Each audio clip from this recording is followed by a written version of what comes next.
विभूति जैसे उस पर लगाने प्रारंभ की। अरे भैया, उसने अपने तो नाखून मारे हमारे भी नाखून मारने लगे। उसने पूरा अपने आप को नाखून से चीर दिया, अपने आपको नाखून से चीर दिया, मुंह चीर दिया पूरा। क्या कहते हैं, जैसे एक पागल इंसान करता है ना, वैसे स्थिति करने लगे। तो फिर क्या कहते हैं, उसके हाथ बांध के तब देवी के पास ले जाया गया। महाराज जी, मैंने आपकी बहुत सारी वीडियोस देखी है। आप ना खेलते हैं और बहुत ही भयानक तरीके से खेलते हैं। अगर आपको कोई देख ले तो वो सच में डर जाए। शरीर हिलाना, सर घूमना, जोर जोर से चीखना, चिल्लाना, जली हुई लकड़ी को जीभ से चाटना, क्या होता है उस वक्त आपके अंदर? माँ सुरकंडा ही होती है। महाराज जी, आपने बताया था कि शायद कोई मसाण होता है जो पेट के अंदर बैठ जाता है, जो बच्चा खींच लेता है। उसके बारे में बताइए, वो क्या है चीज? देखिए, हमारे उसमें ना गढ़वाल में बहुत, देखो मसाण तो हर जगह है, मसाण की प्रक्रिया हर जगह है। कई जगह उसको पूजा जाता है। अच्छा, पूजते हैं? कई लोग पूजते हैं। जैसे मैंने देखा है कि मनुष्य की बात करते हैं, हमारे तो देवताओं के साथ भी भूत प्रेत चलते हैं। हमारे यहाँ कहते हैं कि जिनकी गोदी में नरसिंह नागरजा खेलते हैं, नागराज भगवान, जो सेम नागरजा भगवान है, जो आप लोग ठाकुर जी के रूप में पूजते हो, कृष्ण भगवान के रूप में पूजते हो, हमारे यहाँ कहते हैं वो देवी की गोद में बाल्यावस्था के रूप में खेलते हैं। नरसिंह भगवान, नौ नरसिंह हमारे उसमें, खैरानी नरसिंह, दुधी नरसिंह, और इसके अलावा डोंडिया नरसिंह, केदार गुड़ों केदार नरसिंह, ऐसे नरसिंह, जिन नरसिंह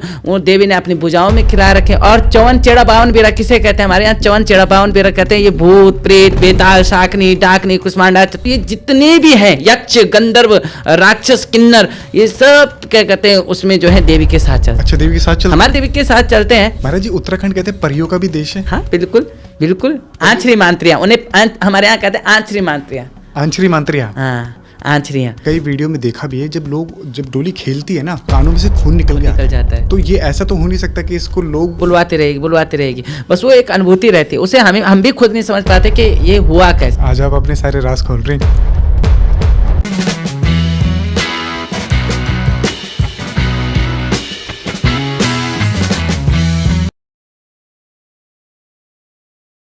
नमस्कार दोस्तों, मैं मोहित हाजिर हूँ आपके सामने फिर से एक नए एपिसोड के साथ। आप देख रहे हैं द मोहित टॉक शो। कुछ दिन पहले इंटरनेट पे मैंने एक वीडियो देखी थी। उस वीडियो को देख के मैं बहुत हैरान हुआ, क्योंकि उसमें जो मंदिर के पुजारी थे उन पे माता की सवारी आई हुई थी। आप में से बहुत सारे लोगों ने इस वीडियो को इंटरनेट पे जरूर देखा होगा। जब उस वीडियो को मैंने देखा तो मेरे मन के अंदर बहुत सारे सवाल पैदा हुए। क्या आज भी सच में किसी के ऊपर माता की सवारी आ सकती है? क्या ऐसा हो सकता है? पुजारी जी पर जिन माता का आवेश आया था, वो माता कौन थी? यहाँ पर एक खास किस्म का दरबार भी लगाया जाता है। एक ऐसा दरबार जिसमें कहा जाता है कि यहाँ पे भूत, पिशाच और प्रेत आने से डरते हैं।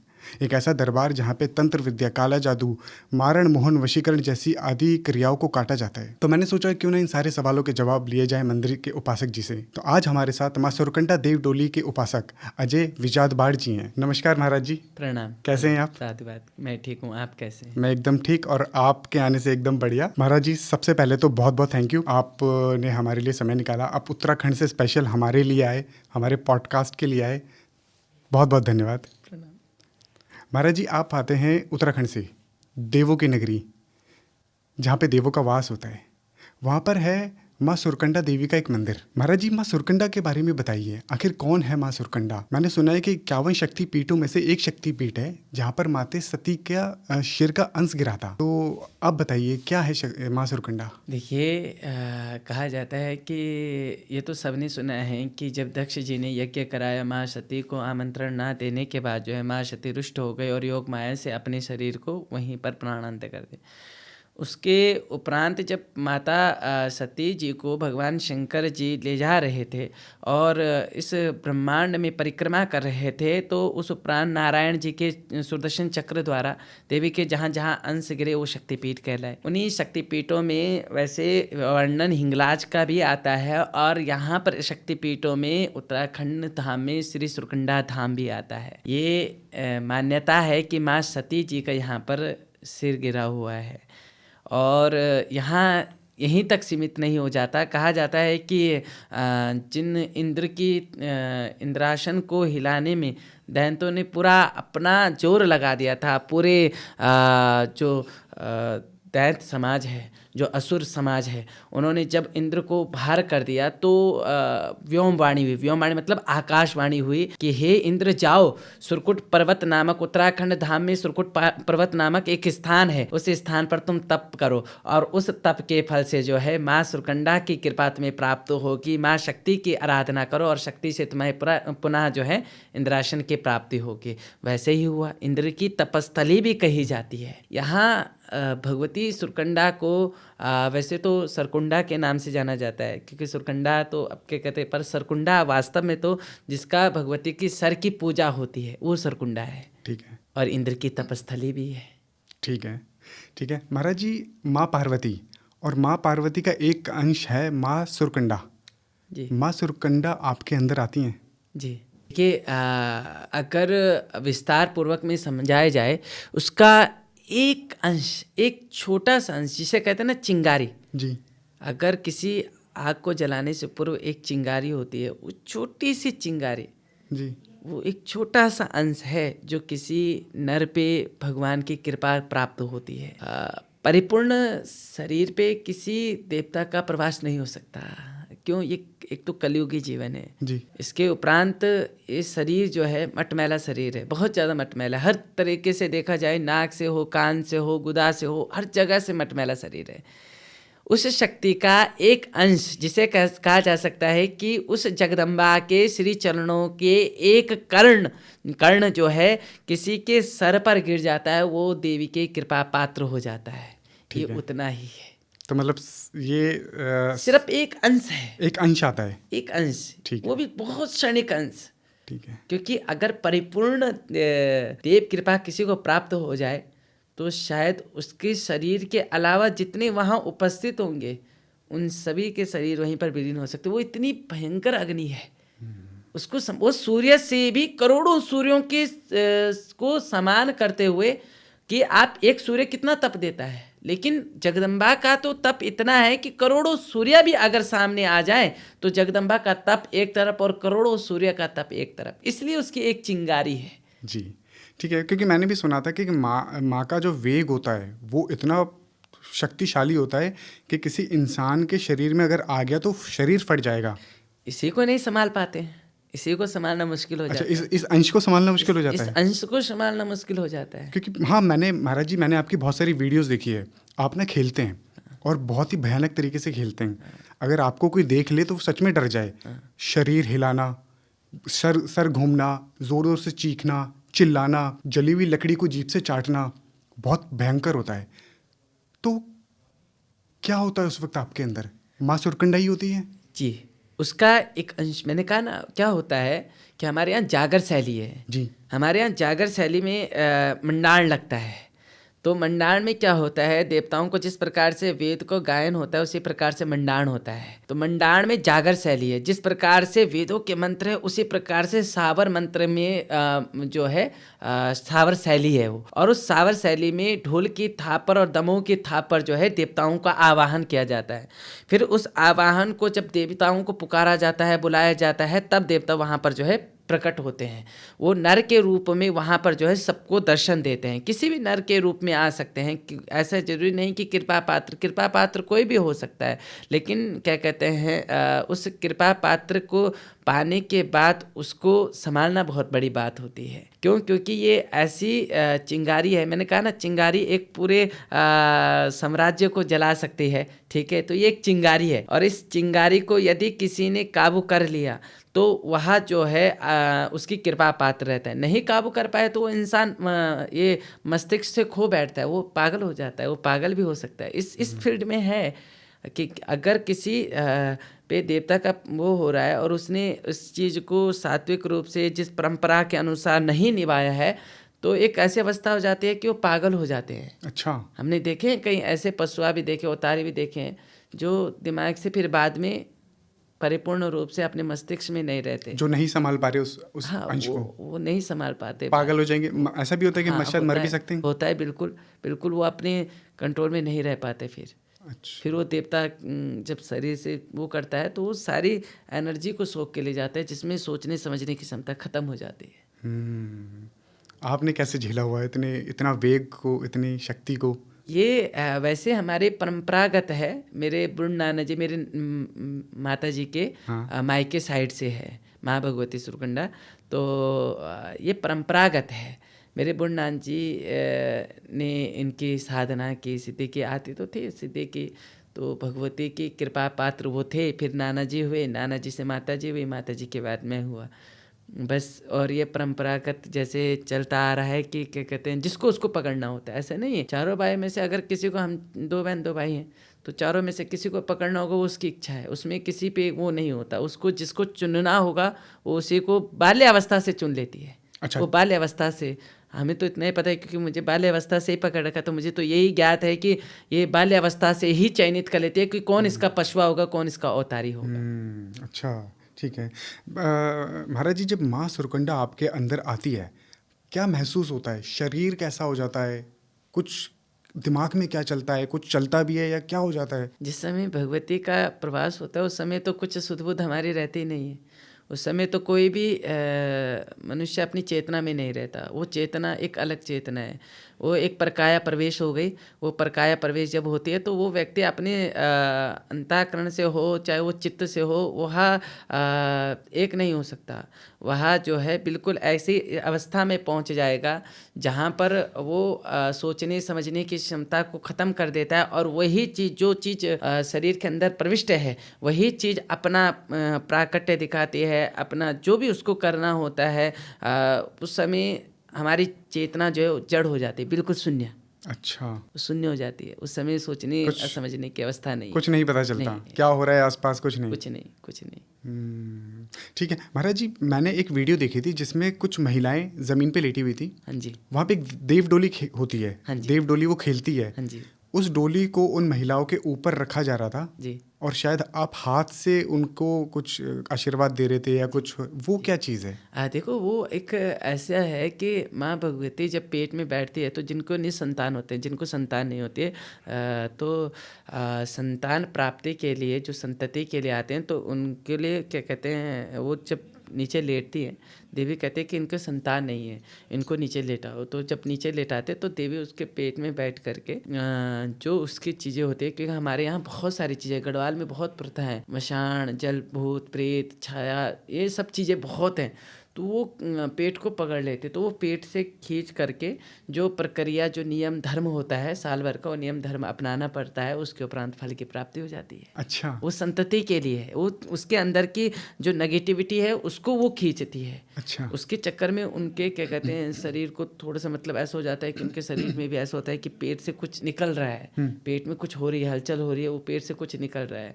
तो जो निकलता है वो नेगेटिविटी है। अच्छा। नेगेटिविटी, तो वो नेगेटिविटी को खींचती है। फिर उसमें से कई ऐसे होते हैं जिनके क्या कहते हैं, ना होने की ही कंडीशन, देखो क्या कहते हैं, यहाँ पर 3 कंडीशन में है। एक कंडीशन ऐसा है कि जिसमें नहीं है, भाग्य में है ही नहीं, भाग्य में है ही नहीं। ऐसा नहीं कि भाग्य में नहीं है तो मिल ही नहीं सकता, मैं इस चीज़ को भी नकारता हूँ। देखो, ऐसा नहीं कि मैं कहता हूँ कि आपकी साधना, आपका तप, आपका बल, किसी भी धर्म को उठा लो, किसी शास्त्र विधि को उठा लो। कई लोग कहते हैं कि नहीं, जो है कर्मों के फल से के आधार पर ही हमें फल की प्राप्ति होगी। तो मैं कहता हूँ, देखो शास्त्र में तो भगवान ने स्वयं कहा है, राजा दशरथ जी ने भी तो पुत्रेष्टि यज्ञ कराकर ही पुत्र की प्राप्ति हुई। राम जी की प्राप्ति पुत्रेष्टि यज्ञ से हुआ है, ये भी तो समझने की बात है। और जिन हम यशोदा मैया का वर्णन करते हैं, तो ये नंद बाबा कितने वर्ष बाद संतति की प्राप्ति हुई, उन्हें तो कन्या की प्राप्ति हुई, लेकिन कैसे प्राप्ति हुई? कहा कि वो प्राप्ति का कारण क्या है कि संतान गोपाल स्तोत्र जो होता है उनका पाठ उन्होंने कराया था, तो उसके बाद उनकी संतति। मार्ग, हमारा जो सनातन धर्म का मार्ग है ना, अगर कोई इसमें चले, नीति से चले, और यहाँ सब कुछ सुलभ है, यहाँ जो नहीं भी मिलना है वो भी सुलभ है। ऐसा नहीं है कि क्या कहते हैं नहीं मिल सकता, वो मिथ्या है। मैं मिथ्या मानता हूँ। मैं मानता हूँ कि आप आस्था रखते हैं, विश्वास रखते हैं, बस अपने पथ को मत डगमगाइएगा। विश्वास कर लिया, अगर साल भर विश्वास कर लिया है तो बस वो अवश्य आपको फल परिपूर्ण देगा। 6 मास के ध्रुव को भगवान नारायण के दर्शन हो गए, तो हम किस प्रकार से यह मानते हैं कि हमें जो है परमात्मा की कृपा प्राप्त नहीं हो सकती? ये भी तो हो सकता है कि पूर्व जन्मों के प्रारब्ध तो आपको देवताओं के पास लेके जा रहे हैं जी। आपके पूर्व जन्म के, लेकिन आपने सोच के बैठ गया कि पूर्व जन्म के प्रारब्ध है, शायद नहीं होगा। आपके पूर्व जन्म के प्रारब्ध ने ही आपको एक संदेश पहुंचाया है कि आप परमात्मा की शरण में जाइए, आपको प्राप्ति होगी। आप ना जाना आपकी इच्छा पे आधारित है, लेकिन तो ऐसे ही वहाँ पर परमात्मा की कृपा, फिर वो 3 अवस्थाएं जो होती है, एक बिल्कुल नाक के भाग है तो देवी इनको कहते हैं कि इनको थोड़ा समय लगेगा। एक जिनके मसाण वगैरह होता है तो छाले छिद्र निकाल के, जिनको डॉक्टरी की दिक्कत होती है, कई सारी चीज़ें ऐसी होती हैं, तो देवी वो बताती है कि हाँ आपको थोड़ा सा इस चीज़ पे ध्यान देने की ज़रूरत है। अच्छा। कि किसी को पीसीओडी होता है, किसी को बहुत कुछ चीज़ें हैं कि देवी उसी अवस्था में ये देखेगी कि इसको दिक्कत क्या हो रही है, किस कारण से। अगर उसको डॉक्टरी दिक्कत है तो कहेगी कि आप जाइए, आप पहले तुरंत इलाज करा के आपका इतने समय में हो जाएगा। नहीं होगा तो क्या कहते हैं, अगर लगता है कि अब जो है वहाँ से हाथ खड़े करने की बात है, तब भगवती कहती है शरणागत में बैठो और कृपा को प्राप्त करो। मतलब कुल मिला के डोली जब रखी जाती हैं लेडीज़ों के ऊपर, तो माँ ये चेक करके बताती है कि बच्चा ना होने का क्या कारण है, क्या कारण है, और वो बताती भी हैं कि क्यों नहीं हो रहा और कैसे हो पाएगा, वो आशीर्वाद देती हैं। महाराज जी, आपने बताया था कि शायद कोई मसाण होता है जो पेट के अंदर बैठ जाता है, जो बच्चा खींच लेता है, उसके बारे में बताइए, वो क्या है चीज़? देखिए हमारे उसमें ना गढ़वाल में बहुत, देखो मसाण तो हर जगह है, मसाण की प्रक्रिया हर जगह है, कई जगह उसको पूजा जाता है। अच्छा, पूजते हैं? कई लोग पूजते हैं, जैसे मैंने देखा है कि प्लेन्स में उसे पूजते हैं। हमारे यहाँ उनको पूजती नहीं है, हमारे वहाँ उनको पूजन देकर हटाया जाता है। मशाण ऐसा होता है कि कोई व्यक्ति, जैसे जल मशाण है, कोई जल में मर गया और बड़ी क्या कहते हैं उसके कृत्य अच्छे नहीं है, तो वो जल मशाण के रूप में प्राप्त हो जाता है। ऐसे जल मशाण है, थल मशाण है, बर मशाण है, चौड़े मशाण है, मड़गट का मड़ मशाण है, तो ऐसे बहुत हैं क्या कहते हैं। तो वैसे तो 10 माने गए मुख्यतः, पर मशाण बहुत है, तो इन मशाणों की प्रक्रिया अलग अलग है। तो क्या होता है कि जो जिस प्रक्रिया में मरता है उसको गति प्राप्त हो जाती है। जैसे कई जो हैं भूत बनते हैं, तो कई प्रेत बनते हैं, कई बेताल बनते हैं, अलग अलग श्रेणी है। अच्छा। तो मशाण भी एक श्रेणी है, और मशाण वो श्रेणी है जो एक बार शरीर को पकड़ लिया ना, तो ये शरीर को बिल्कुल सोख लेता है। यदि स्त्री कहे तो उसका गर्भ सोख लेगा, क्यों, उसके गर्भ में जो है संतति की उत्पत्ति होगी, अन्य उत्पत्ति होगी, तो उसको सोख लेगा। जब उसकी नहीं होगी अवस्था, संतति अवस्था, बुजुर्ग अवस्था आ गई, तो उसके शरीर को सोख लेता है, और पुरुष के उसमें ये शरीर को सोख लेता है। अच्छा, सिर्फ सोखता है या कुछ नुकसान भी पहुंचाता है उसके अलावा? नुकसान ये है कि ऐसी अवस्था आ जाती है, इंसान बीमार होना स्टार्ट हो जाता है, बहुत अत्यधिक बीमार होना स्टार्ट हो जाता है, ऐसी अवस्था की जिसको ठीक होना भी मुश्किल हो जाता है। अच्छा, वो तड़प जाता है इंसान। जैसा भी होता है जल मशान, थल मशान, मरघट मशान। हाँ, तो ये मरघट मशान कहाँ से, क्या चीज़ है? ये इंसान भूमि में होता है, उसे मरघट मशान कहा जाता है। कि अगर मोड़ छाया लेगी, हमारे उसमें कहते हैं मोड़ छाया लेगी। मोड़ छाया क्या होती है कि कोई जा रहा है और उस समय कोई क्या कहते हैं मुर्दा जा रहा है या फिर मुर्दा जल रहा है, और उसकी आत्मा भटक रही है उस समय पे, और उसने कुकृत्य करा, उसे क्या कहते हैं मोक्ष नहीं मिल रहा है, तो वो क्या, वो शरीर ढूंढता है। तो शरीर ढूंढेगा कि कहाँ जाऊँ, किस शरीर में प्रविष्ट हूँ, तो जो शरीर मिलता है उसमें प्रवेश कर जाता है, तो मर छाया हो जाती है।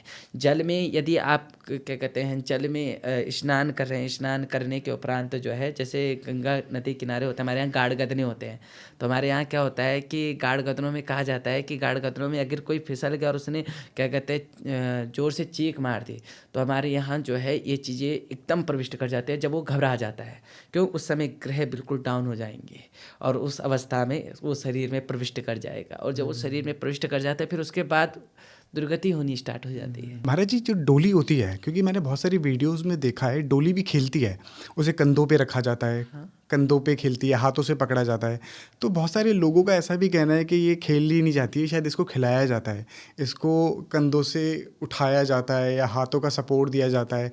क्या वो सच में खेलती है? देखिए बिना देखे तो आप किसी चीज़ को नहीं कह सकते हैं, उसका अनुभव लेना अनिवार्य होता है। मैं तो कहता हूँ कि आप सुरकंडा देवडोली दरबार में आइए, दर्शन कीजिए, और दर्शन करने के उपरांत आपने क्या महसूस किया उस चीज़ को आप पता कीजिए।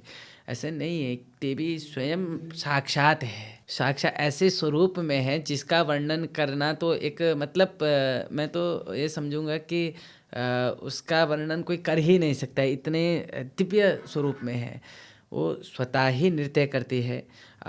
जिन्होंने कंधे पे आश्रय दिया होता है वो इसलिए क्योंकि देखो वो 2 अवस्थाओं में जब देवी को आक्रोश आता है तो उस समय थामना मुश्किल हो जाता है। अच्छा। तो हमारे उसमें तो वैसे भी गढ़वाल में जागर से थाम थाम देवी अपनी बयाल थाम, तो हमारे गढ़वाल में ये जागर शैली है। अच्छा। हाँ, देवी को जब हमारे जागर शैली में सब कुछ है, पूरी दुर्गा सप्तशती है। उसमें बताया गया कि देवी आप जो है शुंभ निशुंभ का वध कर रहे हो, फिर वो क्या कहते हैं देवी को उसी प्रकार से जो है डोले पे आवेश आ रहा होता है। अब क्रोध भी दिलाते हैं देवी को? हाँ, वो देवी सुनते रहते हैं कि हाँ मैंने सुन लिया, तो उस समय जो है उसको पकड़ना ऐसा हो जाता है कि अरे ये क्या हुआ, क्या कहते हैं उस समय आवेश बहुत अत्यधिक हो जाता है। जब उसे जो दैत्य संगार कहते हैं कि दैत्य संगार लगाओ, जब दैत्य संगार लगता है तो देवी का आवेश ज़्यादा रहता है।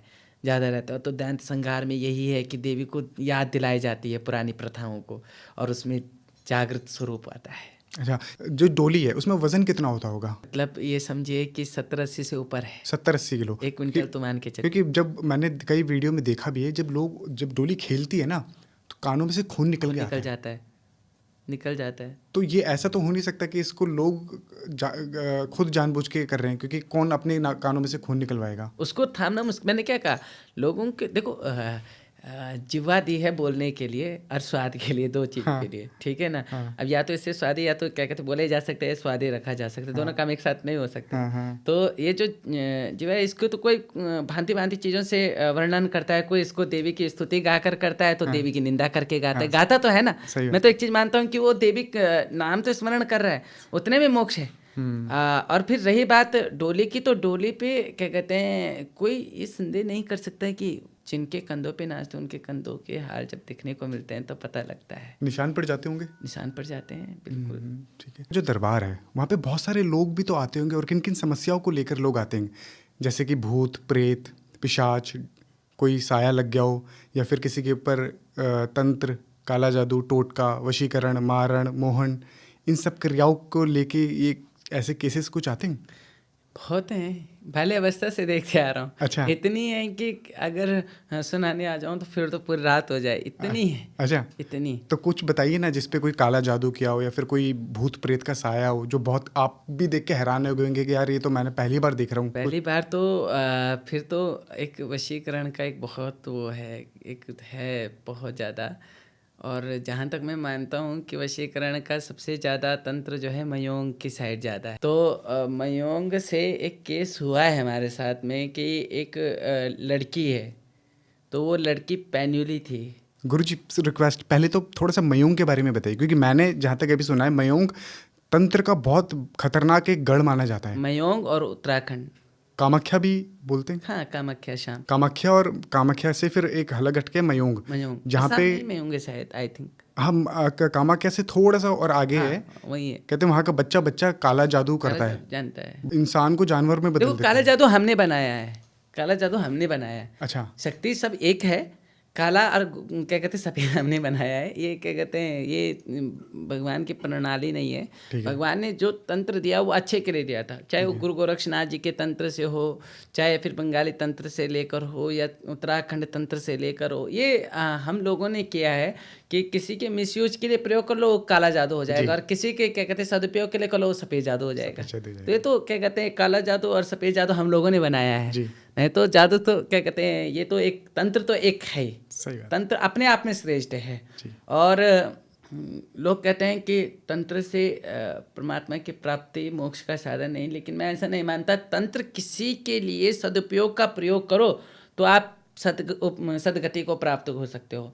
नहीं तो रावण संहिता से ऊपर का तो तंत्र शास्त्र कोई है ही नहीं। लाल किताब आप पढ़ लीजिए, और क्या कहते हैं रावण संहिता आती है जो, तो रावण संहिता भी तंत्र शास्त्र है, पूरा तंत्र शास्त्र। रावण पूरा तंत्र शास्त्र है। क्या उन्हें परमात्मा कृपा नहीं थी? बिल्कुल थी। क्या कहते भगवान के साक्षात दर्शन थे। तो तंत्र को गलत नहीं मानना चाहिए, तंत्र को गलत नहीं करना चाहिए। ये हो सकता है कि तंत्र को गलत मत मानो, लेकिन तंत्र को क्या कहते हैं गलत मत करो किसी के लिए। एक लड़की थी, उसके ऊपर कर दिया था, हमारे उत्तराखंड की थी, वो पैन्युली लड़की थी, और कर दिया था। तो उसके बाद जो है जब उसने मतलब एजुकेशन होके वो घर आ गई। क्या काला जादू कर दिया था उसके ऊपर? वशीकरण हो गया था। वशीकरण कर दिया था। वशीकरण हो गया था। तो घर आ गई, तो घर आ करके क्या कहते हैं घर वालों ने कहा कि क्या कहते हैं अब शादी के समय हो गया। तो उसने कहा, उसने बोला कि नहीं मैं शादी उस लड़के से करूँगी। तो अब घर वालों ने कहा नहीं हमारी बिरादरी के खिलाफ है, ये है। तो उसने कहा नहीं मैं उधर ही करूँगी। तो उधर ही करूँगी। उसने उसको वशीकृत कर दिया था, तो नहीं मैं उधर ही करूँगी ये। अब क्या हुआ कि घर वालों ने बहुत चीज़ें करी जिसके कारण से वो लड़की छूट जाए, कॉलेज छुड़वा दिया, सब कुछ कर दिया। उस लड़की ने अपने कमरे के अंदर रहकर वो डिप्रेशन में चली गई। इतनी भयंकर, क्योंकि उसको बाहर ही नहीं आने दे रहे थे। क्यों? क्योंकि वो बाहर सिर्फ ये प्लान बना रहे थे कि मैं कैसे भागूं उसके पास। इतना पागल वो उसके लिए हो चुकी थी। उसने जब हम मतलब देवी के पास आए तो देवी ने बताया कि ऐसा ऐसा है। तो देवी ने बोला कि एक लड़का है, वो उस लड़के के पास जाने कहा। उन्होंने कहा कि हाँ जी। उसके पास जाने के बाद देवी ने कहा तुमने उसको बंद करके क्यों रखा हुआ है? तो वहाँ सब सुनने लगे कि कहते हैं। तो तब माता पिता को तो उन्होंने कहा कि देखो हमारे यहाँ नहीं होता है कि किसी अन्य बिरादरी में हमारे तो क्या कहते हैं हम मरने के समान हो जाएंगे। तो उन्होंने कहा कि क्या इसका उपाय किया जा सकता है? तब देवी ने बताया कि ऐसे ऐसा करो। तो हम देखने के लिए गए थे, तो चाहते हम लोग देख। मतलब वो पहले आपके पास आई थी? हाँ। फिर आपने बताया था कि इसको बंद क्यों करके रखा हुआ है? हाँ, ठीक है। तो उसको देखने के लिए हम उसके कमरे में गए थे। उसके कमरे में गए तो जब उसने गए तो वो अपने आप में बात कर रही थी, पागलों जैसे हरकत कर रही थी। मतलब ऐसा हो गया था कि पागल हो गया था। और उसके बाद जब उसकी क्या कहते हैं स्थिति देखी तो हम लोग बहुत हैरान हो गए।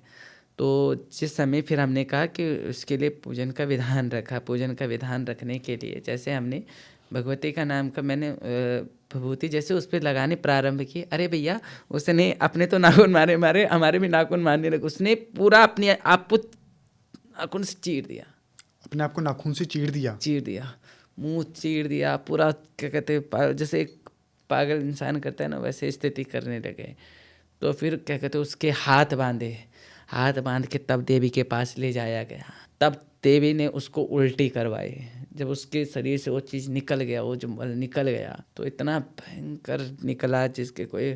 उसके बाद उससे पूर्व तो जब गाड़ी में उसको बिठाया, उसने गाड़ी में कोनी अपने पिताजी की कोनी मार दी। मुंह का सारा खून निकल गया था उस समय। तो इतना बुरा हाल हो रखा था, गाड़ी में पकड़ के ले जाना मुश्किल हो रखा था। और क्या कहते हैं उससे पूर्व उनके मन में ये आ रहा था कि इनको इंजेक्शन दे के लेके जाए, नहीं तो क्योंकि गाड़ी में बैठ के उसने बहुत ज़्यादा किया, बहुत ज़्यादा। मतलब लोगों को भी मार रही थी। और कैसा था, मतलब उसका खुद का शरीर बाल खुले या क्योंकि ऐसी में स्थिति है कि बाल खुले क्या थे? उनकी माता जी ने ना थोड़ा सा क्या कहते हैं बाल को बांधा था, लेकिन पूरी तरह से बाल बंधे नहीं थे। तो कुछ बाल तो ऐसे थे, कुछ ऐसे बंधे हुए थे जितना मेरे को स्मरण है। ठीक है ना? और आंखें उसकी डार्क सर्कल पड़े हुए, आंखों के नीचे डार्क सर्कल थे। भयंकर ही स्थिति हो रखी थी। उसको देखकर तो हमें भी ऐसा लग रहा था इस बेचारी को क्या क्या क्या होगा, पाने से क्या होगा, उस लड़के को क्या कर लेगा वो पा करके। शरीर ही तो पाना है उसने, लेकिन जिसका शरीर का नुकसान कर दिया उसका क्या है? कितना बुरा कर्म करके। और फिर उसके बाद उसने जो है मारना स्टार्ट कर दिया अपने मम्मी पापा को। मम्मी पापा नहीं कहे मुझे उसके पास जाना है, उसके पास। जब उसने उल्टे करी वो बेहोश हो गई। जब देवी के पास ले गए, देवी क्या कहते हैं उठाया।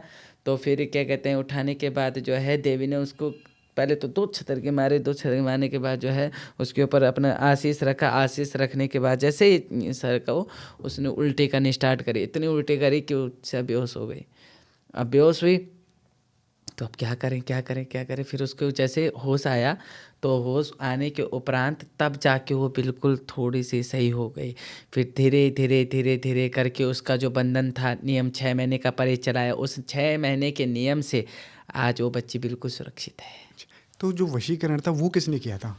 वो वहीं का लड़का था, मयूंग का ही था। इसलिए तो वहाँ का मयूंग का लड़का था, मतलब उस लड़की को मयूंग के लड़के से प्यार हुआ था। हाँ, शायद लड़का वो उसी जगह का था, पर क्या कहते तंत्र मयूंग का था वो। अच्छा, तंत्र मयूंग का था। मयूंग का तंत्र तो बहुत खतरनाक होता है। लड़के का नाम मुझे स्मरण नहीं आ रहा है अभी। लड़के का मुझे याद नहीं, देव ने नाम भी स्मरण किया था उसको, मुझे अभी स्मरण नहीं आ रहा है। पर उसने बहुत भयंकर किया था। महाराज जी, मयूंग का तंत्र तो वैसे भी बहुत प्रचलित है। बहुत देखो, उन लोगों ने साधना की, उस प्रकार की सिद्धि की, अपने आप को तपाया है।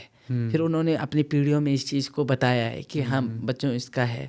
कुछ ने सदुपयोग किया, किसी ने दुरुपयोग किया। बस यही तो है। महाराज जी, आपने कभी किसी प्रेत आत्मा को देखा है? मैंने 1-2 को देखा है। एक दो को देखा है? कभी सामना हुआ है? आप मनुष्य की बात करते हैं, हमारे तो देवताओं के साथ भी भूत प्रेत चलते हैं। हमारे यहाँ कहते हैं कि जिनकी गोदी में नरसिंह नागरजा खेलते हैं, नागराज भगवान, जो सेम नागरजा भगवान है जो आप लोग ठाकुर जी के रूप में पूजते हो, कृष्ण भगवान के रूप में पूजते हो, हमारे यहाँ कहते हैं वो देवी की गोद में बाल्यावस्था के रूप में खेलते हैं। नरसिंह भगवान, जिन नरसिंह भगवान का पूजन, 9 नरसिंह हमारे उसमें खैरानी नरसिंह, दुधी नारसिंह, और इसके अलावा डोंडिया नारसिंह, केदार गुड़ों केदार नारसिंह, ऐसे नरसिंह, जिन नरसिंह वो देवी ने अपनी भुजाओं में खिला रखे। और चौवन चेड़ा बावन बेरा किसे कहते हैं? हमारे यहाँ चौवन चेड़ा बावन बेरा कहते हैं। ये भूत प्रेत, बेताल, शाकनी, डाकनी, कुष्मांडा, मतलब ये जितने भी हैं, यक्ष, गंधर्व, राक्षस, किन्नर, ये सब क्या कहते हैं उसमें जो है देवी के साथ चलते हैं। अच्छा, देवी के साथ चलते हमारे देवी के साथ चलते हैं। चलते गढ़वाल में तो जो देवता, चाहे वो भैरव है और चाहे वो भगवती है, चाहे वो शिव जी हैं, यहाँ गणों के श्रेष्ठ। हमारे यहाँ गढ़वाल में एक बहुत अच्छा संदेश है, खोली को गणेश और मोरी को नारायण। अच्छा। मोरे को नारायण। हमारे यहाँ क्या कहते हैं कि खादरा बनाते हैं, तो हमारे यहाँ देवताओं के खादरे होते थे पहले, तो उन खादरों में जो बाहर का वो होता था, तो वहाँ पर जो है गणेश की पूजा की जाती थी। तो गणेश की पूजा करके अंदर क्या कहते हैं जहाँ स्थान होता था वहाँ नारायण को स्थापित है। तो कहते थे कि खोली को गणेश, मोरी को नारायण। हमारे गढ़वाली जितने उत्तराखंड में हैं, कुमाऊनी हैं, जौन सारे उत्तराखंड जितना है, उत्तराखंड में आप ये मान के चलिए जिसके घर में आपने प्रविष्ट कर लिया, आप ये समझे कि मंदिर में प्रविष्ट कर रहे हैं। अच्छा। आज थोड़ा सूर्य प्रवृत्ति ने घेरा जरूर है, पर मैं आज भी मानता हूं कि जो अपनी चौखट पूजता होगा, जिन अपनी चौखट है, तो हमारे गढ़वाल के में तो वो मंदिर है। अच्छा। जिसके घर में चले जाओ, पहले हमारे घरों के ना छत्ते बहुत नीचे हुआ करते थे। क्यों हुआ करते थे? कि नीचे झुक के जाओ। क्यों जाओ? क्योंकि बाहर तो खोली का गणेश है और मोरी का नारायण है, तो हमारे वहाँ झुकने की प्रथा थी। तो हमारे यहाँ दरवाजे में ना छोटे बनते थे, तो हम लोग झुक के जाते थे। अंदर कमरा बड़ा होता था लेकिन झुक के जाना पड़ता था। अभी भी कईयों ने संरक्षण किया हुआ है, कईयों ने अपने घर उसी प्रकार से बना रखे हैं। तो वो क्या है, आपको झुक के जाना पड़ेगा, आप गर्दन उठा के नहीं जा सकते, आपको झुक के अभिमान छोड़ना पड़ेगा। उत्तराखंड में आप देव भूमि में आ रहे हो तो आपको अभिमान छोड़ के आना पड़ेगा, आपको अपना सब कुछ त्याग करके आना पड़ेगा, मोह ममता सब त्याग करने, सिर्फ झुक के आना पड़ेगा।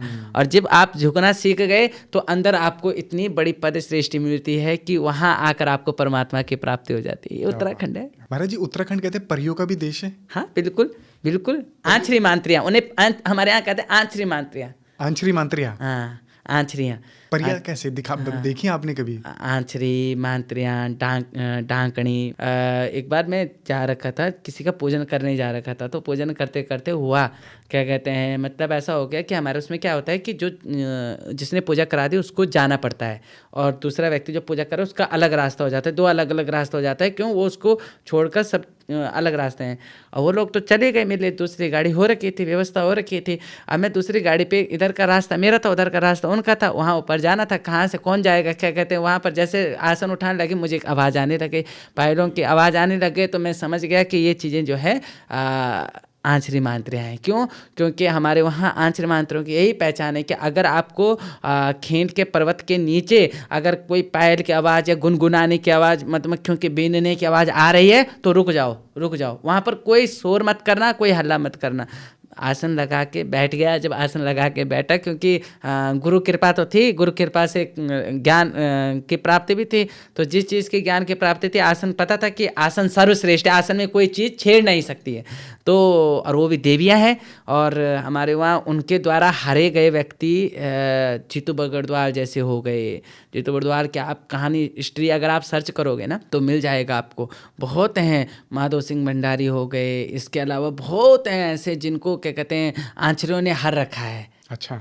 और हर के ये देवता को प्राप्त कर देते। एक देवता का तो मंदिर भी है, जीतू बगड़वाल जी का तो है ही है। हाँ। इसके अलावा अलेरू में एक रथी देवता का मंदिर है। और जब मैं उस आसन में बैठा, फिर जब क्या कहते हैं मैंने देखा तो कुछ है ना स्त्रियाँ जा रही थी आपस में, तो वो कह रहे थे अला कैकुला, तो ऐसे करके कुछ गढ़वाली शब्द बोला था। तो क्या कहते हैं तो ऐसे करके बोला था।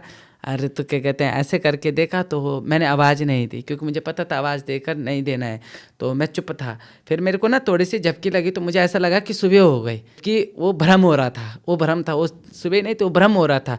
पर ज्ञात था कि भ्रम हो रहा है, तो बैठे रहे, तब तक बैठा रहा। मैंने कहा नहीं। जब ये देखा कि सच में चिड़ियों के चहकने की आवाज़ आ गई, भौर हो गई, सच में क्या कहते हैं हो गया। सामने देखा कि कोई मतलब सामने गांव था, तो उस गांव में क्या तो जैसे गांव में कोई स्त्री घास निकल जाते ना, तो दूध पिलाने निकल जाते, तो गए हो गए। अब वो उनको मैंने छत से नीचे उतरते हुए देखा। मतलब 2 घर होते हैं, मतलब पहाड़ों में डबल स्टोरी घर होता है। नीचे जो होता है वो गाय भैंसों के लिए होता है, ऊपर अपने रहने के लिए। तो वो जैसे नीचे उतारे तो मैंने उन्हें उतरते हुए देख लिया। मैं समझ गया आप सुबह हो गए। मैंने आसन उठाया, वहाँ से चल दिया। क्यों? उन पे किसी का बस नहीं है, उन्हें कोई काबू नहीं कर सकता है। क्यों? क्योंकि उनके साथ तो साक्षात नागराज भगवान है। हमारे यहाँ उत्तराखंड में जो नागराज भगवान है, जो सेम नागराज भगवान है, अगर आप उनकी प्रथा सुनोगे तो ये आपके ठाकुर जी ही हैं, वृंदावन से, जो उठ के यहाँ पर आ रखे हैं। अच्छा।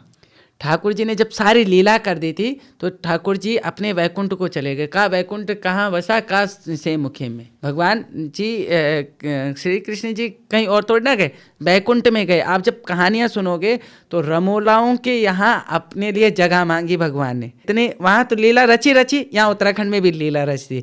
और जब जगह नहीं दी तो क्या कहते हैं, भैंसों के और गायों के नीचे दूध देना ही बंद कर दिए। तो उनके 2 पुत्र नहीं, पहले पुत्र नहीं थे, तो भगवान ने कहा तेरी गायां भी क्या कहते हैं वो होंगे, ब्याने के लिए होंगी, दूध देंगे, और तेरे बच्चे भी होंगे अगर तूने मुझे जगह दी। तो मन मार के जो है जगह दी थी। तो जगह देने के बाद जो है उनके 2 पुत्र हुए, सिद्धुआ और विधुआ। अच्छा। 2 पुत्र हैं। और सेम नागराज भगवान जो साक्षात हैं वो ठाकुर जी का ही स्वरूप है वहाँ पर सेम नागराज में। सेम तो नागराज, जो कि सेम नागराज कोई जगह है? हाँ, सेम नाग जगह है, जो कि उत्तराखंड का 5वां धाम है। अच्छा। अब 5वां धाम बन चुका है वो, उत्तराखंड का 5वां धाम है। क्यों? क्योंकि वहाँ भगवान की जागृति स्वरूप में ठाकुर जी की वो जगह है। उत्तरकाशी में है ये जगह। अच्छा। आप कभी जाएंगे दर्शन करना, आपको बहुत अच्छा लगेगा। वो भी आंचरी मांत्रियों का देश है, परियों का देश है। परियों का देश। क्योंकि बहुत सारे लोग आंचरी मांत्री नहीं जानते, पर परिया सब जानते हैं। परिया, हाँ, इनको आप एंजल बोल सकते हो, परिया बोल सकते हो, हाँ। जो आपके तो वो परियों का देश परियों का देश है।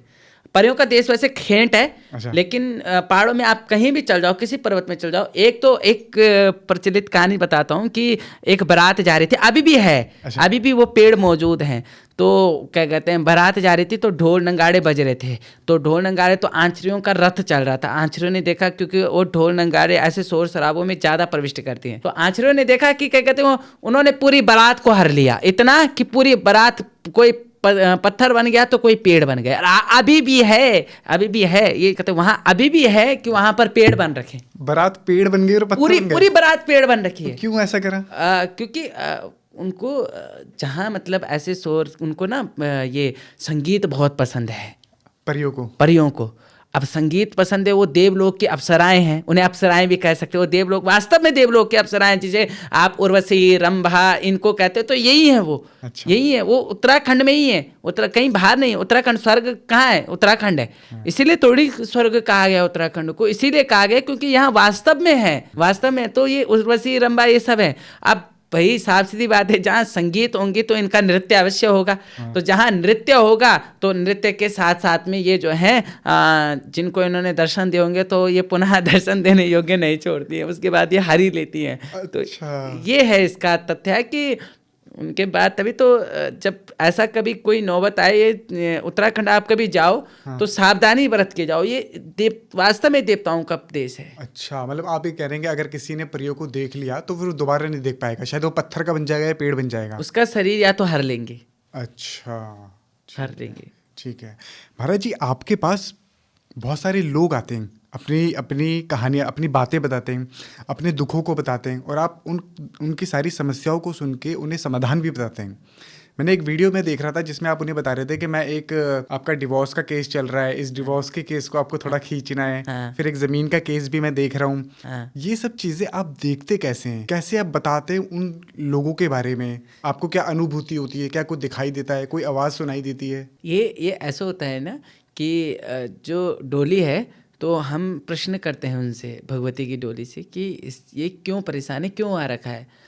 तो डोली जब इशारा करती है तो इशारा करके वो चीज़ जो है पूर्णता से, जैसे कानों में गुंजयमान हो रहा होगा ना कि हाँ ये चीज़ें, ये चीज़ें, तो वो सारा चित्र आंखों के सामने बनना स्पष्ट हो जाता है। वो तो पता लग जाता है कि आपकी पत्नी का नाम यहाँ पर ये है, आपका ये डाइवोर्स जो आप बोल रहे हो, डाइवोर्स केस चल रहा है, आपका जो ये ज़मीन का विवाद चल रहा है, इसको क्या कहते हैं अभी देखना है। तो ये जितना समय तक का चलेगा, क्या उसकी प्रक्रिया है, कैसे उसका छुटकारा है, वो सब चीज़, वो एक प्रक्रिया चलती रहेगी। और जिब्वा पे अपना नियंत्रण नहीं रहता उस समय मैंने कहा ना, वो अपना आवेश नहीं, उस समय तो जिब्वा पर का प्रवेश है, तो क्या कहते हैं जिस चीज़ ने प्रवेश कर रखा है वो आपको बुलवाती रहेगी। बस वो एक अनुभूति रहती है, उसे हम भी खुद नहीं समझ पाते कि ये हुआ कैसे। आज आप अपने सारे राज खोल रहे हैं। कोई दिक्कत नहीं, क्योंकि देखो परमात्मा की कृपा है, वो तो रियलिटी बात है। अब अजय विजयवाण तो कोई वो है नहीं, क्या कहते हैं, ये नश्वर शरीर है, इसने भी जाना है, दूसरे ने आना है, तीसरे ने आना है। तो जब आना इसने, तो राज किस चीज का है? सही बात है। अगर राज तो वो होता है ना जिसे सालों साल तक छुपाया जा सके। मैंने क्या छुपाना है भैया, क्या कहते हैं, परमात्मा कृपा है, वो जैसा मार्गदर्शन करता है वैसा मार्गदर्शन क्या कहते हैं लोगों के सामने प्रस्तुत कर देता हूँ कि हाँ ये है, इस कारण से आप आ रखे। पर महाराज जी, आप इतने खुले दिल से आपने सब कुछ बताया है ना, मतलब हाँ, मैं मानना तो पड़ेगा, मतलब नहीं, कृपा है, सच में कृपा है, ये मुझे भी एहसास हो रहा है। महाराज जी, उत्तराखंड में माँ काली का बहुत बड़ा वास है। हाँ। क्योंकि हिमालय की पुत्री है माँ पार्वती, और माँ पार्वती से निकली है माँ काली। आप माँ काली को कैसे देखते हैं? देखो, महाकाली का जो शब्द है, वैसे आपको बताऊं, दक्षिणेश्वर में जो काली गई हुई है ये उत्तराखंड से ही जा रखी है। अच्छा, उत्तराखंड से गई। मेन काली भगवती, जो माँ भगवती काली का स्वरूप है, बुंखाल कालिंका हमारे यहाँ है, दौण कालिंका हमारे यहाँ है, हाट कालिका हमारे यहाँ है। तो ये जो माँ भगवती काली का स्वरूप है, ये उत्तराखंड से ही चल के आपकी भद्रकाली बनी। उत्तराखंड के चल के ही भद्रम करो तो कल्याणम, तो वो भद्रकाली हो गई, जो सबका कल्याण करे, वो क्या कहते हैं काली है। ठीक है, और क्या कहते हैं दक्षिणेश्वरी जो काली है वो उत्तराखंड से चलकर ही जा रखी है।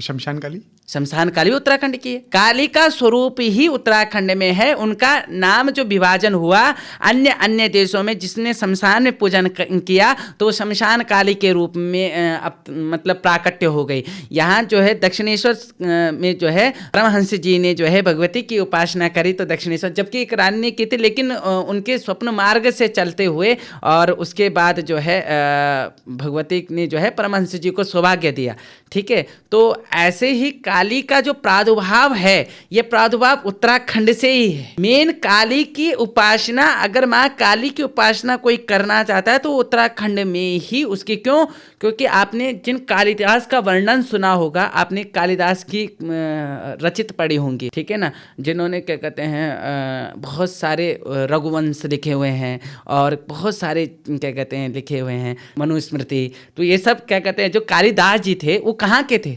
वो उत्तराखंड के ही तो थे जी। माँ काली की कृपा तो प्राप्त हुई, नहीं तो एक अज्ञान पुरुष को ज्ञान की प्राप्ति हो गई। वो हमारे उसमें एक श्लोक है कि बच्चे को ज्ञान कैसे प्राप्त हो जाता है। तो एक छोटा सा बच्चा है, वो राजा को देखकर कहता है, बालों हम जगन्नाथ नामे बाला सरस्वती, कि हे राजन, बालों हम जगन्नाथम, आप जो हैं इस जो आपकी प्रजा है आप इसके राजा हैं, और नामे बाला सरस्वती, मेरी जो सरस्वती ये बच्ची नहीं है। अच्छा। सरस्वती बच्ची नहीं है, सरस्वती एक बच्चा कह रहा है इस बात को। ये श्लोक एक बच्चे ने गाया हुआ है कि नामे बाला सरस्वती। फिर कहा अपूर्णे 5 वर्षे, मुझे 5 वर्ष का होने दीजिए तो वर्णयामि जगत्त्रयम्, मैं तीनों जगत का जो है वर्णन करना प्रारंभ कर दूंगा। एक ब्राह्मण बालक इस चीज को, वाक्य को कहता है कि उसके अंदर जब उस परमात्मा की कृपा प्राप्त हो जाती है और वो जो संध्या वंदन उपासना को करता है, तो उसके बाद जो है उसको ऐसी कृपा प्राप्त होती है कि वो वर्णयामि जगत्त्रयम्, तीनों जगतों को जो है वर्णन करना प्रारंभ कर देते। बहुत विशेष बात है। तो कालिदास जी को क्या हुआ, माँ की शरणागति में गए, तो माँ की शरणागति में एक मूर्ख को भी भगवती ने इतना भयंकर ज्ञानी बना दिया। आज उनको ये कृपा है जी। तो काली का जो वर्णन है उत्तराखंड से है। और कालिदास क्यों पड़ा उनका नाम? क्योंकि काली की सेवा करते थे, इसलिए कालिदास पड़ गया। थे उत्तराखंड के थे, जन्म उनका उत्तराखंड का है। ठीक है महाराज जी, अगर क्योंकि हर इंसान से अगर पूछा जाए तो सबकी विचारधारा के हिसाब से उनका जवाब भी अलग होगा। हाँ। अगर मैं आपसे पूछता हूँ कि माँ काली कौन है, हाँ, आपका क्या जवाब होगा? माँ काली का स्वरूप अलग अलग विभाजनों में अलग अलग दिया जा सकता है। किसी के लिए वो अधिष्ठात्री हो सकते हैं, किसी के लिए माँ हो सकते हैं, किसी के लिए तंत्र स्वामिनी हो सकती है, किसी के लिए वो तंत्र स्वामिनी है, और किसी के लिए तो वो ऐसा है कि डर भय। हाँ। किसी के लिए वो भय, अरे माता काली, अरे नहीं नहीं क्या कहते हैं, मत भय। लेकिन मैंने कहा ना कि भगवती काली से भय करने की जरूरत नहीं है। भगवती काली कोई क्या कहते हैं भय का विषय नहीं है। भद्रम करोति कल्याणम, जो कल्याण के लिए आई है वो ऐसी काली। तो भद्रकाली का अर्थ समझना मेन है। भद्र का अर्थ ही होता है कि अच्छा होना, जो सबको सुवासी, जो अच्छा करे। भद्रम करोति कल्याणम, तो काली का स्वरूप उस प्रकार से नहीं है। उन्होंने जिह्वा और ये 10 भुजी तब धारण किया था जब भगवान शंकर जी चरणों में आ गए। क्यों? पति स्त्री पति के चरणों को छूती, यदि पति स्त्री के चरण छुए तो वो एक शास्त्र के अनुसार अनुचित माना गया है। तो वो जो है क्या कहते हैं, जब पैरों के नीचे आ गए तो माता को जो है गिल्टी फील होने लगी, बहुत ज़्यादा ग्लानिर होने लगी कि अब ये क्या हुआ। तो माता के, हमारे यहाँ कहते हैं ना, जब कोई गलती इस प्रकार से जीव निकलती है, तो वो बस वही है। आप ये इसको एक ऐसे ले सकते हैं कि जब कोई गलती होती है तो उस समय पे हम जीव को कर देते हैं ये, तो वो उसी प्रकार से देवी का वर्णन है। तो वो एक जो है सबके कल्याण के लिए वो एक दर्शन का विषय बन गया। जी। और तंत्रों की वास्तव में स्वामिनी है। अच्छा, तंत्रों की स्वामी वास्तव में इनसे पूर्व जो है आपको धूम्रकेतु गणेश जी के क्या कहते हैं साधना करनी पड़ेगी। फिर आप भैरव की उपासना करो, क्योंकि इनके साथ भूत प्रेत यक्ष गंधर्व बहुत सारी चीज़ें चलती हैं। तो माँ काली की उपासना करने वाले जो होते हैं ये इसी प्रकार से हैं कि डर का भय भी है, कई लोगों का भय भी है, और कई लोगों की वो अधिष्ठात्री, मैंने कहा ना, तंत्र स्वामिनी भी है। तंत्र में ज़्यादा प्रचलन माँ काली का ही है। जी। बहुत सारे लोग बोलते भी हैं, क्योंकि ज़्यादातर माँ काली की पूजा ना घरों में लोग करने से डरते हैं। वो उनका ये कहना है कि यार माँ काली की पूजा तो ज़्यादातर लोग तांत्रिक करते हैं। नहीं नहीं नहीं नहीं, गलत है, गलत है, ऐसा नहीं है। देखो, भगवती की उस अवस्था को मत रखो जैसे भगवती ने जिब्वा, भगवती का वो स्वरूप रखो ना जो भगवती का मुस्कुराता स्वरूप हो, उसे आप अपने घर में वो स्थापित करो, क्यों नहीं। लेकिन वो दृश्य जो जहाँ पर भगवती को ग्लानिर खुद महसूस हो रही है, वहाँ पर वो थोड़ा सा विषय वैसा हो जाता है। भगवती को इस दृष्टि से नहीं देखना चाहिए कि क्या कहते हैं, मैंने कहा तो कि वो कल्याण करने वाली है, कल्याणकारी है, जिन्होंने कल्याण करने के, अब हमने ये मन में थॉट बना लिया कि अरे महाकाली, अब महाकाली का जो है नहीं होगा तो क्या कहते हैं, नहीं नहीं नहीं, महाकाली के मंदिर में नहीं जाना, महाकाली के मंदिर में जाएंगे तो किसी चीज़ में पैर पड़ गया तो वहीं पे जो है हमारे साथ अनिष्ट होना प्रारंभ हो जाएगा। तो ये गलत है जी।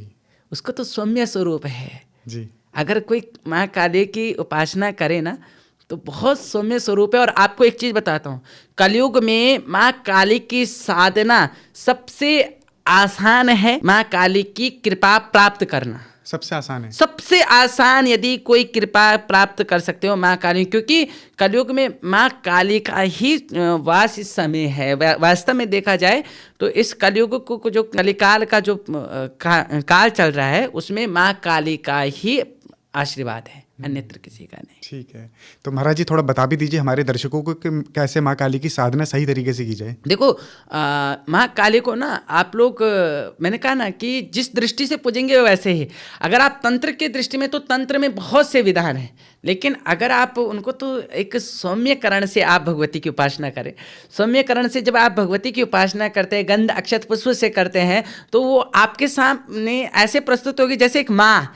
और ये वास्तव में आपको मैं विश्वास दिलाता हूँ कि माँ काली की आराधना करने वाला, जैसे परमहंस जी माँ काली की गति को प्राप्त हो गए थे, वो माँ काली की गति को प्राप्त हो जाता है, पर तब होता है प्राप्त यदि उसकी साधना उपासना वैसी हो जैसे उन्होंने की थी। उन्होंने तो अपना शीश धड़ देने के लिए मजबूर हो गए थे कि माँ दर्शन दे, दर्शन दे हमें। देखो, जरूरी नहीं कि किसी परमात्मा के दर्शन पाने के लिए आप उसकी कृपा पात्र बनो। मैं कहता हूँ दर्शन के पात्र के लिए आप ना करो, आप उसकी कृपा पात्र के लिए उपासना करो। और जब आपको कृपा मिल जाएगी ना, तो आप महसूस करोगे आप इस विश्व में अलग चमकोगे, इस विश्व में अलग होंगे। और जब ये गति होती है ना, तो यहाँ योनियाँ भोगनी नहीं पड़ती। 84 लाख योनियाँ भोगनी पड़ती हैं हमें, जिसमें शेर बंदर क्या क्या नहीं बनना पड़ता, हर योनि को भुगतना पड़ता है।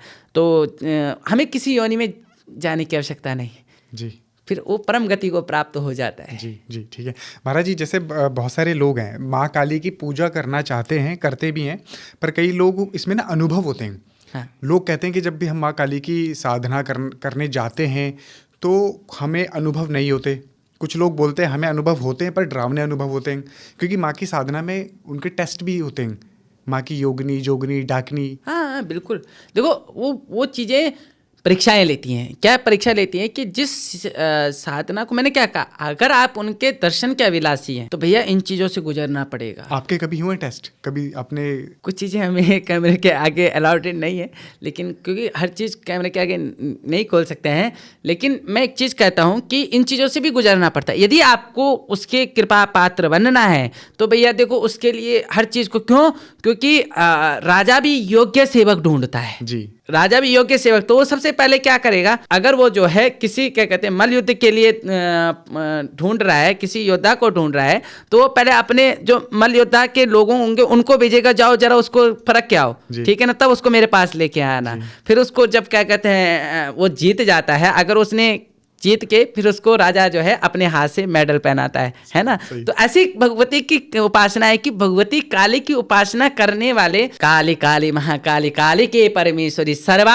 आनंद करी देवी काल रात्रि नमस्तुते, जो सभी आनंद की अनुभूति करे, उस आनंद की अनुभूति प्राप्त करने के लिए सुख भी भोगना पड़ेगा, दुख भी भोगना पड़ेगा, और यक्ष को भी भोगना पड़ेगा, भूत को भी भोगना पड़ेगा, और वो सारी चीजें सिर्फ परीक्षाएं के लिए आती हैं और किसी चीज के लिए नहीं। उसे भय नहीं खाना चाहिए। अरे जिसकी तुम उपासना कर रहे हो वो उसकी स्वामिनी है, और वो स्वामिनी जब क्या कहते हैं तुम्हारे लिए परीक्षा करने के लिए भेजा है, तो अगर तुम्हें नुकसान पहुंचाने वाला होगा तो स्वामिनी भी तो कह देगी भैया रुक जाओ, इसको नुकसान मत पहुंचाओ। बस घबराना नहीं है, सबसे बस ये भय नहीं होना चाहिए। जिसने भय मुक्त हो गया, माँ से मिलने के लिए क्या भय है जी। जब जन्म देने वाली माँ के सामने हम भय नहीं खाते तो ये तो जगत की स्वामिनी है, इसके सामने क्या भय खाना। महाराज जी, आपके दरबार में जो लोग आते हैं, जो श्रद्धालु आते हैं, क्या वो अपनी समस्या आपको बताते हैं, कहीं लिखते हैं, कहीं पर्ची बनती है, या फिर आप अचानक से ही किसी को पूछ लेते हैं और उनके सवालों के जवाब देने लगते हैं?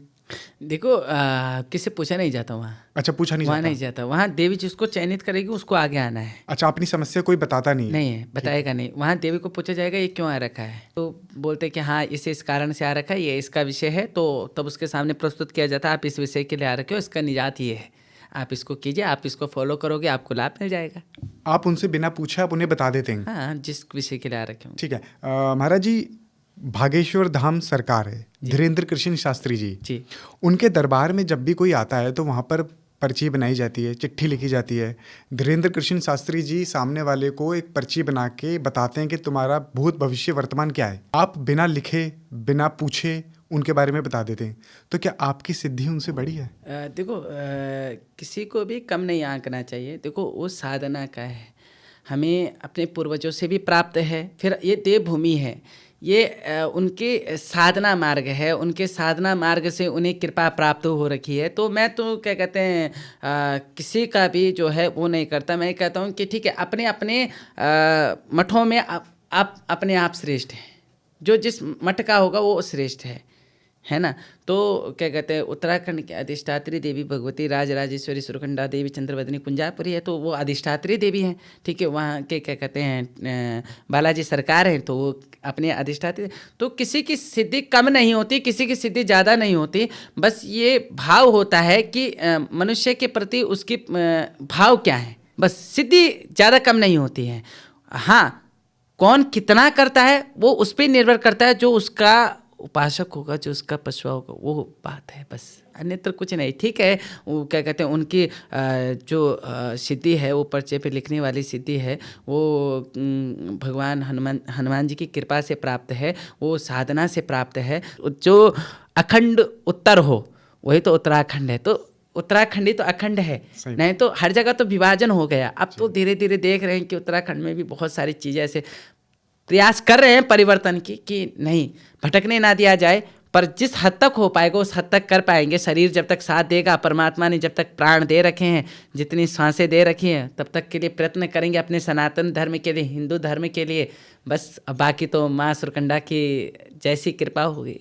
बिल्कुल महाराज जी, आपके अंदर माँ सुरकंडा देवी आती हैं, पर क्या माँ को बुलाना इतना ही आसान है? क्योंकि माँ को बुलाने के लिए सालों साधना करनी पड़ती है, तपस्या करनी पड़ती है, कष्ट झेलने पड़ते हैं, दुख झेलने पड़ते हैं।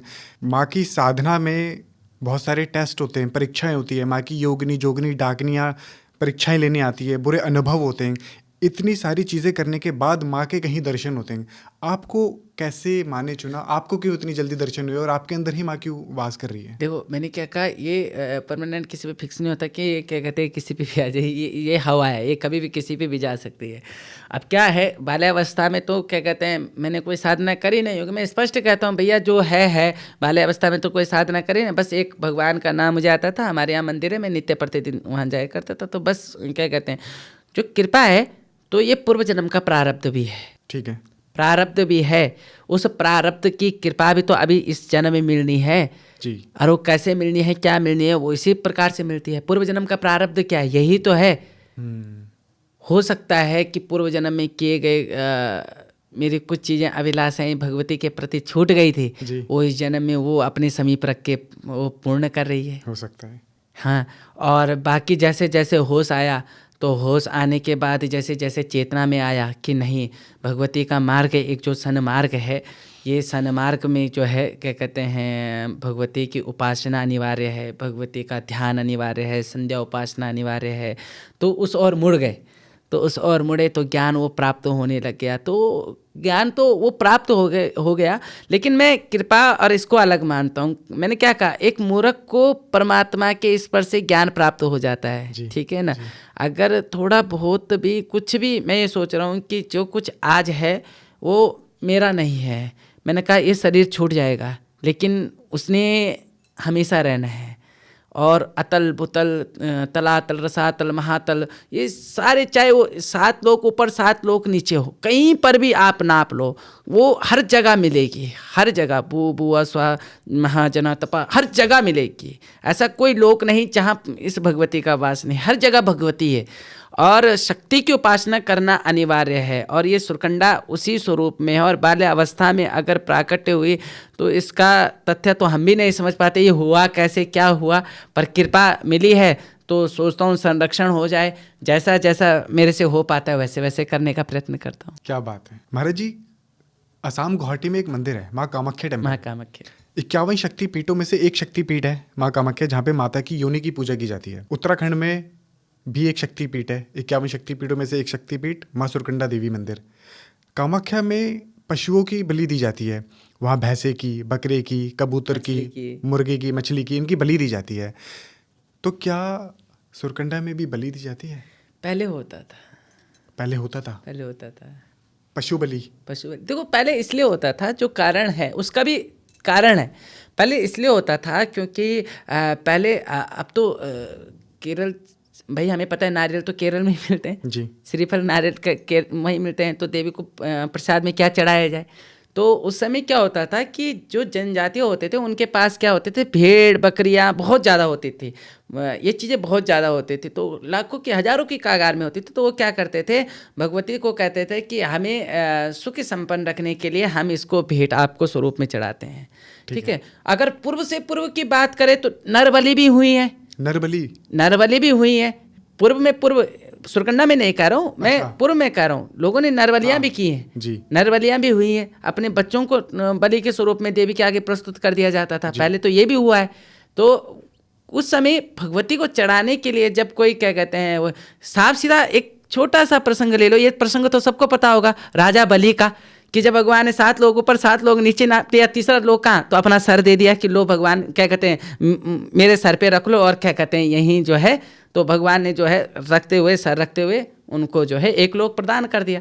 तो ये बस ऐसे ही था कि पहले के लोगों में जो थी सामग्री की आपूर्ति थी, और उनकी पूर्ति के लिए वो जो है अपने किसी भी चैन या पशु को वहाँ पर भगवती के सामने प्रस्तुत कर देते थे। तो भगवती उसे स्वीकार करके, क्योंकि उस समय भगवान को तो आप कुछ भी दो जी, उसके लिए सब हृदय, अगर हृदय से दे रहे हैं तो भगवान उसे स्वीकार कर लेता है। लेकिन अपनी लालसा के लिए दे रहे हैं वो गलत है जी। बलि प्रथा के मैं सिर्फ इस चीज़ के खिलाफ हूँ। आप किसी चीज़ की प्राप्ति के लिए किसी के बलि दे रहे हो, वो खराब है। जी जी जी। क्योंकि महाराज जी जो माँ है वो तो जगत जननी है, वो तो सबकी माँ है। तो अगर बलि दी जा रही है तो जिसकी बलि दी जा रही है वो भी तो उसकी माँ है। वही कह रहा हूँ, अरे देनी तो अपनी बलि दे दो भैया।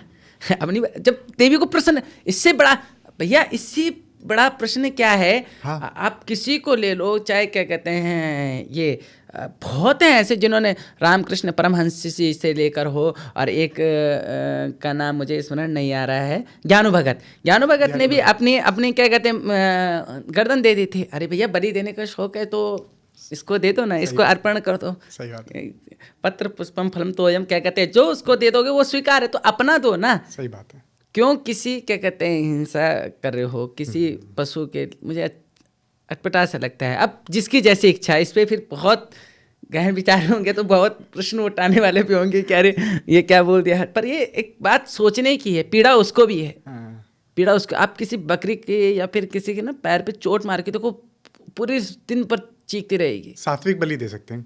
सात्विक बलि तो ना, कद्दू की हो गई, आपका गिंदाड़ा हो गया, हमारे यहाँ गिंदाड़े भी होते हैं, तो भुजेला हो गया, जिसे आप लोग भूज कहते होंगे, तो भुजेला हो गया, नारियल हो गया और नींबू हो गया। भगवती को पेड़े पतासे, जो आप श्रद्धा से उसको पत्र पुष्प, मैंने क्या कहा, पत्र पुष्प कुछ भी दे दो जी, पत्ता भी लेके दे दो, वो उसमें प्रश्न है। सही बात है। महाराज जी, आपके अंदर माँ सुरकंडा आती है तो कभी क्या आप माँ से बातें करते हो? कई बार तो मुझे ऐसे इन लड़कों ने बोलते हुए देखा है कि मैं सपने में बड़बड़ाता हूँ और मैं बात कर रहा होता हूँ, तो वो तो मुझे भी क्या कहते हैं, क्योंकि उस अवस्था को तो जैसे डोली के साथ है, तो मेरे को ऐसा लगता है कि मेरी कनेक्टिविटी है पूर्ण, वो तो कनेक्टिविटी है, उसको तो मैं ऐसे महसूस करता हूँ कि मैं कुछ पूछ रहा हूँ तो उसका अर्थ मिल रहा है, तो इसका मतलब वो कनेक्टिविटी है, वो तो मैं समझ रहा हूँ कि क्या कहते हैं। इसके अलावा उसके सामने जा करके अगर स्वतः से कोई प्रश्न पूछना होगा तो इंसान स्वतः भूल जाएगा। मैंने क्या, चेतना खत्म हो जाती है, शून्य हो जाती है।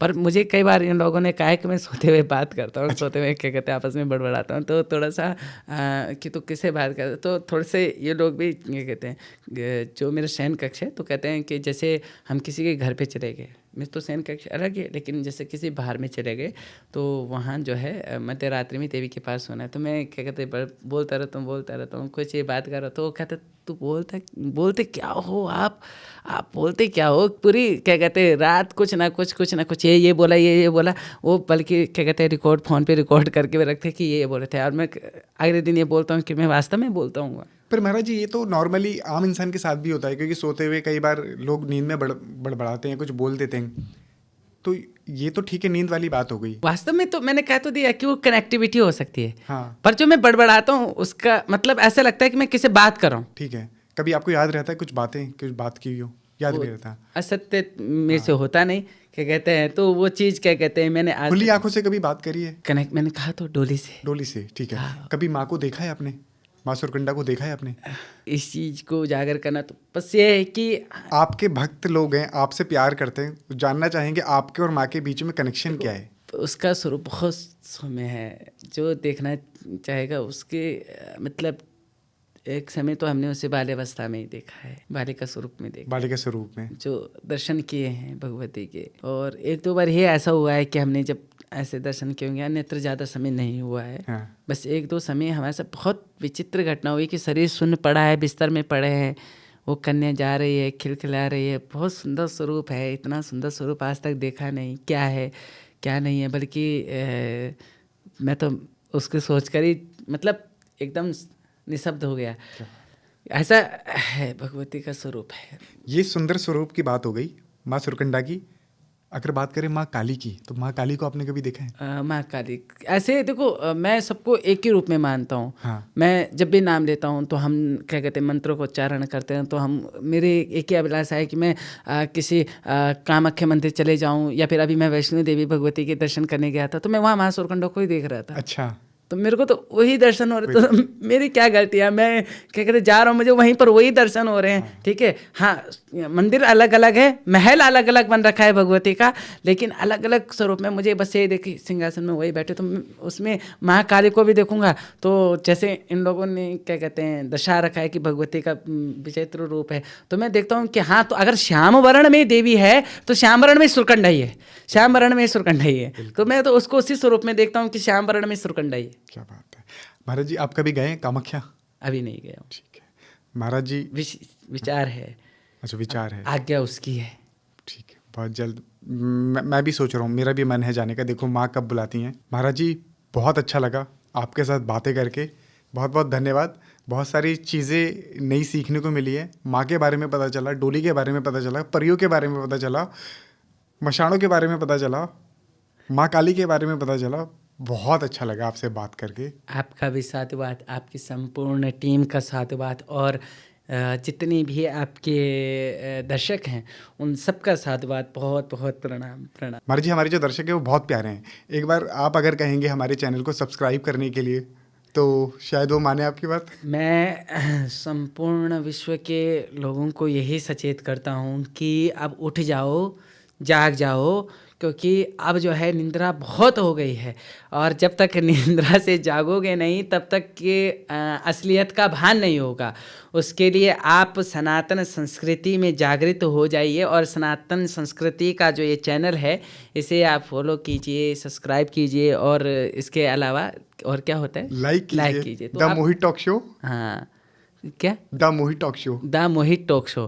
तो आप उन्हें अवश्य सुनिए और अपनी संस्कृति सनातन को फॉलो करते रहिए, और जो संस्कृति सनातन को फॉलो करता है वह परम मोक्ष को अवश्य प्राप्त होता है। वो इस जन्म का सुख ना देखे, दुख भोग लिया जो भोग लिया, नहीं मिला धन, नहीं मिला घर व्यापार, छोड़ो कोई बात नहीं, लेकिन एक घर वहाँ भी है तो वहाँ मोक्ष मिल जाएगा। उसके लिए सनातन को फॉलो करते रहो और सनातन धर्म में बिल्कुल अड़िग रहो, वो आपको मोक्ष देगा। जय मां सरगुंडा। जय माता, जय मां सरगुंडा।